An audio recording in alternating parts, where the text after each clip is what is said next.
नमस्कार शेतकरी मित्रांनो.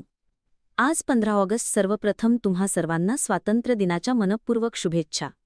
आज आपला देश स्वातंत्र्य दिन साजरा करत आहे. गेल्या काही वर्षांपासून पीक नुकसान भरपाईच्या मंजूर झालेल्या रकमा वेळेवर बँक खात्यात जमा न होणे ही एक मोठी समस्या बनलेली आहे. अनेक शेतकऱ्यांना पीक विम्याची रक्कम मंजूर झाल्याचे कळते, पण महिनोन-महिने वाट पाहिल्यानंतरही पैसे खात्यात जमा होत नाही. यामागे नेमकी काय कारणे आहेत आणि यावर उपाय काय, हे जाणून घेणे महत्त्वाचे आहे.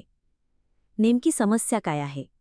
पीक विमा कंपन्या आणि शासनामध्ये समन्वय नसल्याने या समस्येने गंभीर रूप धारण केले आहे.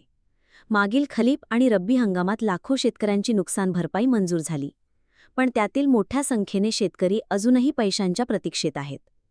उदाहरणार्थ, मागील खरीप हंगाम सुमारे 88,000 शेतकऱ्यांसाठी 104 कोटी रुपये मंजूर झाले, पण त्यापैकी फक्त 65,000 शेतकऱ्यांच्या खात्यात 89 कोटी रुपये जमा झाल्याचे सांगण्यात आले आहे.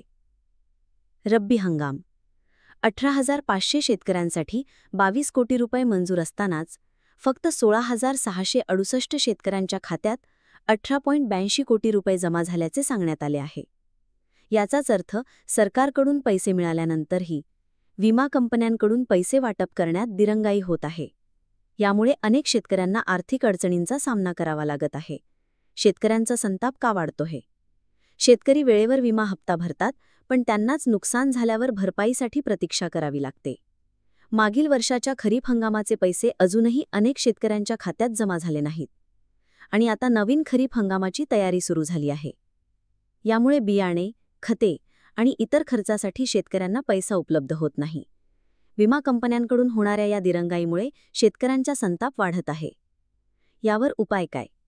जर तुमची पीक विम्याची रक्कम मंजूर झाली असेल पण खात्यात जमा झाली नसेल, तर तुम्ही खालील गोष्टी करू शकता. पेमेंट स्टेटस तपासा. तुम्ही PFMS म्हणजेच पब्लिक फायनान्शियल मॅनेजमेंट सिस्टम पोर्टलवर जाऊन तुमच्या पेमेंटचे स्टेटस ऑनलाईन तपासू शकता. जिल्हा कृषी कार्यालयात संपर्क साधा. तुमच्या तालुक्यातील किंवा जिल्ह्यातील कृषी कार्यालयात जाऊन तुमच्या अर्जाची सद्यस्थिती जाणून घ्या. बँक खात्याची तपासणी करा. तुमचे बँक खाते तुमच्या आधार कार्डशी जोडलेले आहे की नाही, तसेच तुमच्या खात्याचे डिटेल्स योग्य आहेत की नाही याची खात्री करा. या समस्यांवर तात्काळ तोडगा काढणे आवश्यक आहे, जेणेकरून शेतकऱ्यांचे आर्थिक नुकसान होणार नाही. अशाच नवनवीन माहितीसाठी आपल्या चॅनलला सबस्क्राईब करून घ्या. धन्यवाद.